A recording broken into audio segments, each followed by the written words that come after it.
Howdy folks, and welcome to the Hillbilly Kitchen. Today we're going to be dressing up your green beans with some bacon.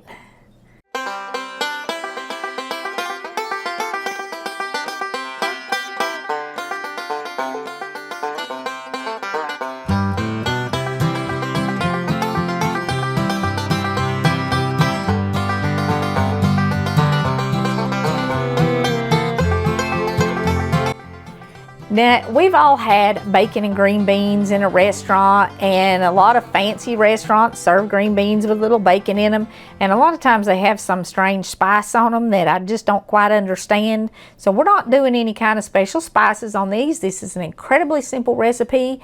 You can do it in just a few minutes, and it's great for holidays like Thanksgiving and Christmas coming up, or it's the perfect special touch for a Sunday dinner. So let's get started. I'm going to turn my pan on here and get it warming up. And now you can start with raw bacon. And what you want to do is you want to fry it until it's kind of crispy. But I'm starting with my bacon grease jar and some bacon I have already cooked. I bake bacon in, like I'll bake sometimes 3 pounds or more.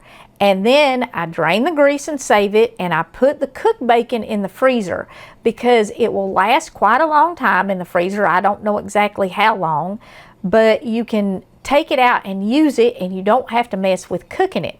It makes life much simpler, much quicker, much easier, and it doesn't matter if you're cooking for one person or if you're cooking for a big family.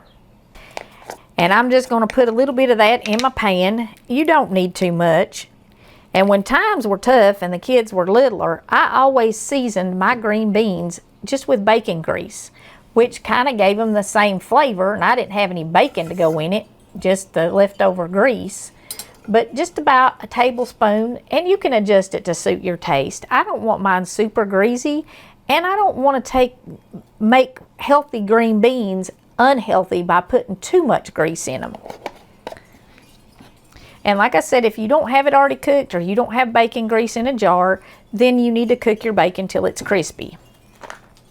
Something you can also do, if you have a jar full of bacon grease and you don't have any extra bacon, maybe you made bacon for breakfast and you got a little bacon grease, but you didn't have any leftover bacon.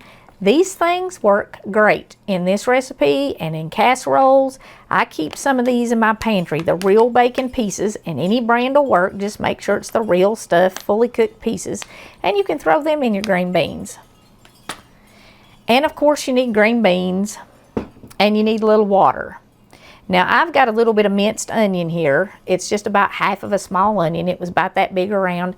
You don't have to do that because like I said, I kind of, in stuff like this, especially if I'm making it at a holiday dinner, I kind of tend to keep the flavors to a minimum because there are folks who don't like certain flavors. You still want the dish to have plenty of flavor, and the bacon and the bacon grease will give it that, but you don't want to use some overpowering spice that totally changes the taste of the vegetable. And, might be something lots of folks don't like. So I'm going to saute my onions, because them browned onions just have a ton of flavor, and I've chopped them up real fine. And this recipe will work with any kind of green beans. Fresh, frozen, canned. You can take cheap canned green beans and dress them up with a little bit of bacon and have this dish ready in just a minute, and nobody is gonna know. Because when you get them cooked, they're gonna have so much flavor that they're not gonna know they were cheap canned green beans. These are frozen, and it's just one bag of frozen green beans. I want to say it was maybe 12 ounces, like 3.5 servings is what the package said. And this will feed 3 to 4 people because it's a side dish. It's not the main dish, and you're adding the bacon and stuff to it, which is going to make it a little more filling. Now, if you don't have your bacon cooked already, if you're starting with raw bacon, you want to cook your bacon, take it out of the pan. Then you add your onions, and you might want to drain off some of the grease, but you want about 4 strips of bacon for this many green beans, 3 to 4, just depends. And you can see there my onions are already brown, and that's what I want. Just brown them a little bit. Then I'm going to go ahead and dump my green beans in there. And I'm going to put enough water over them so that they cook. Now you don't have to cover them, but you want enough in there to cook them.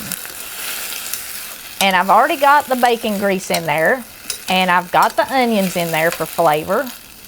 And the only thing else I'm going to add is a little salt and pepper. Now, if you have some kind of spice that your family just loves, and you know everybody in your family likes it, you can certainly put that in there. But if you're making them for a big holiday dinner and you want everybody to eat them, I would keep anything other than salt and pepper to a minimum. And the salt and pepper is just a taste. You don't need too much salt because you are putting the bacon in and the bacon is salty. Cover them and cook them until they get tender, or they start to get tender. When they start to get tender, we're going to take the lid off and let some of this water evaporate out. And it won't take too long to cook them, maybe 15 to 20 minutes, it depends. If you're using canned green beans, drain about half of the liquid off of them. So if you're making 2 cans, drain one completely, put the liquid from the other can in there, and let them simmer with the lid off until that liquid evaporates. That will get the flavor from the bacon grease and the onions in them and make them really, really good. And they won't be mushy or soggy or, you know, just leave. You're going to skip the lid step if you're using canned green beans, and drain half of the juice off and let them cook, or half of the water that's in them. And that's all there is to it. If you're doing fresh green beans, you're going to do them just like the frozen ones. You're going to put the lid on them and let them cook till they're tender. And now we just wait for tender. While we're waiting, I want to share John 8:12 with you. Then Jesus spoke again unto them, saying, I am the light of the world. He that followeth me shall not walk in darkness, but shall have the light of life. This time of year, lots of folks have trouble because the days are shorter and there's a lot more darkness than there is light in the day. The night is longer, and that causes some problems with our mood. And it just seems like with times being as bad as they are, or as hard as they are, there's a lot of talk about darkness, and there is a lot of darkness in the world. But as Christians, if we have Jesus in us, if we follow him, we have the light of life. Jesus said he is the light, and we are to be the light of the world.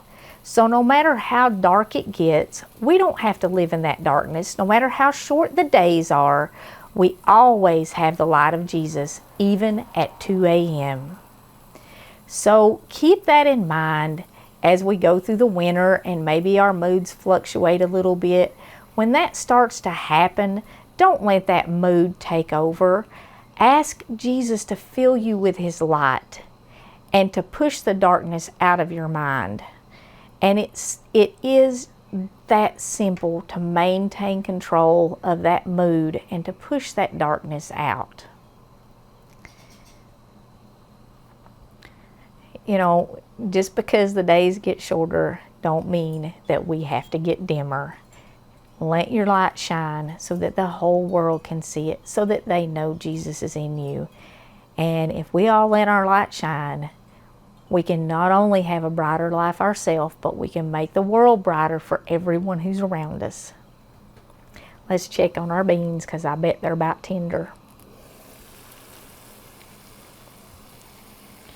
Okay, I've only had these cooking a few minutes, and I'm going to take the lid off. You can see they're nice and bright and green, and there's not a ton of liquid in there. That's what you want, and it'll cook off in just a minute because I've got the stove turned up pretty high. Sometimes I'll even almost saute mine just a tiny bit, not much, because they start to turn brown and folks like their green beans green. So I don't usually do it too much, but that does add a little flavor to it. If you want to try it, you just cook them after the liquid's gone and then let them brown a little bit. And all I'm going to do is just break up my bacon, and you could cut it with a knife if you want to. I didn't get out a knife or a spoon or nothing before I started this video. I don't know what on earth I was thinking. Had my mind somewhere else. And I've got a friend of mine on my mind and on my heart. My sister Vanessa, y'all have heard me talk about her before. She sends me gifts and encourages me all the time. And I did get to meet Vanessa. She is just the sweetest lady. And she had a brain tumor, 2016, I believe it was. And she started having headaches not long ago. And she went back to her doctor. And the tumor has returned. And she asked me if I would have y'all pray for her. And I would certainly appreciate it if you would keep Vanessa in your prayers. Help the doctors to find out what's causing this tumor to grow back and help them to get it out of there before it gets any bigger and causes her any more problems. She is having some pretty bad headaches, and you know, I have migraines, so I know how to just totally, it is completely debilitating. I mean, you can't do anything when you have a severe headache. So keep her in your prayers, and you know that the doctors can help her. She has an appointment with the doctor who did her surgery the last time, and she's certainly hopeful that they can take care of it again. Okay, these green beans are looking pretty good there. There ain't really no liquid left in them, and you want to get that liquid off because the water doesn't have any flavor in it. And I ain't got my bacon all crumbled up here, but I honestly believe I about got enough for these green beans. Real quick, I'm going to throw this in here. I'll finish crumbling it up.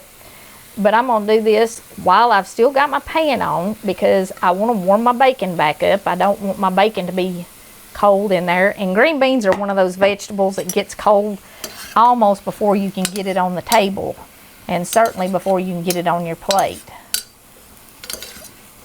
And that is just all there is to dressing your green beans up with a little bacon and making them like they make them in them fancy restaurants. And you literally have, like I said, the perfect side dish for Thanksgiving, Christmas, maybe some of your potluck dinners at church and stuff, or just something special with a Sunday dinner. If you want to make something a little bit extra for Sunday dinner, this works. They are bright and green, and they got plenty of bacon in them, and that was just 4 strips, and it was kind of thin bacon. And like I said, if you don't have any bacon, you can keep them little real bacon bits in your cabinet, and they are great for stuff like this, and great for casseroles. And they're shelf stable too, so you don't have to worry about them going bad real quick. I mean, I think they usually have like a year on them. So that's something good to keep stocked in your pantry, just to add a little flavor to dishes like this. I want to thank y'all so much for joining us at the Hillbilly Kitchen. If you haven't already, please don't forget to click like and subscribe before you leave. And until next time, remember to put God first.